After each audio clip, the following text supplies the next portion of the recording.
CGI and special effects are all very well, but for my money the most significant technological advances have taken place away from the screen in the world of editing. Video editing used to be a fairly cumbersome process, more difficult than film, which you could easily slice up with razor blades. Consequently, in ye olden days, there was often more vision mixing than editing. Indoor scenes would be shot in a studio using several cameras, and the director would cut between them, creating an edit on the fly. Exterior scenes used to be shot on 16mm film because it was easier to edit. That's why a lot of old shows, especially comedies, had such a different feel whenever they cut to an outdoor location. That's an effect that will be familiar to anyone who remembers the peerless Fawlty Towers. True to subversive form, Monty Python even used it as the basis for a very clever sketch. Gentlemen, I have bad news. This room is surrounded by film. What?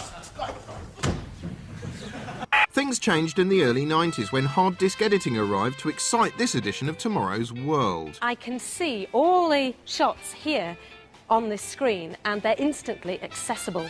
And over here on this one, this is where you build up your edited report. You can swap shots over or change them for other ones really easily. It's also enabled reality shows to exist because now it's possible to go through 24 hours of footage and condense it down to 1 hour of highlights in time for transmission the next day.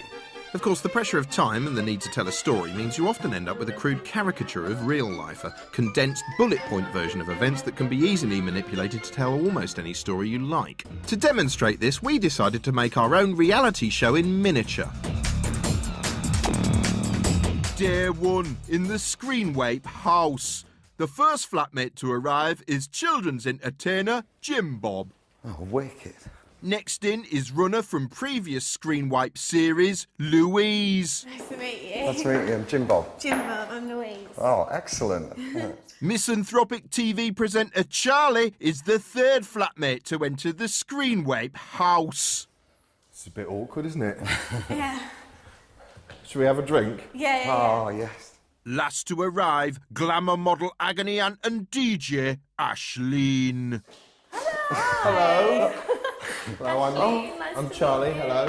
What we've ended up with is hours of fairly nondescript footage of us all standing around and jabbering. It's shot from 3 angles, here, here and here.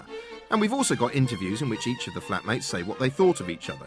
Using these ingredients, we can tinker to an absurd degree. If we want, we can hunt through it for moments where it looks like Ashleen's flirting with me, as well she might. Here's one. Here's another one. Oh, and here's another. Oh, she bloody wants me. Or we could just cherry-pick the moments where it looks like she's not that impressed at all.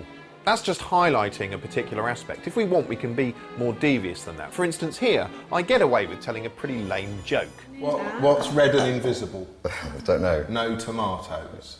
But if we want, we can join the start of that moment to another moment that actually happened later on, and suddenly I seem to die on my arse. What's red and invisible? I don't know. No tomatoes. We can also use one piece of footage to illustrate 2 completely different points. For instance, here's a shot of me talking and them listening.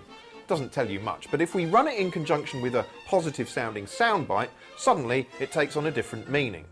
And he's quite attractive in a kind of weird, quirky way. He's very engaging. You know, he captures your attention. Quite like that. And if we change that soundbite, well, suddenly the meaning changes with it. God, where to start? It just goes on and on and on and on, and he just takes everything out of context and onto a whole different tangent, and it's just like, yabba, yabba, yabba. We can use these techniques to tell almost any story we want. We can make it look as though Ashleen's bored of me, or we can take 2 shots that happen sometime apart and combine them to make me look like a lecherous scumbag.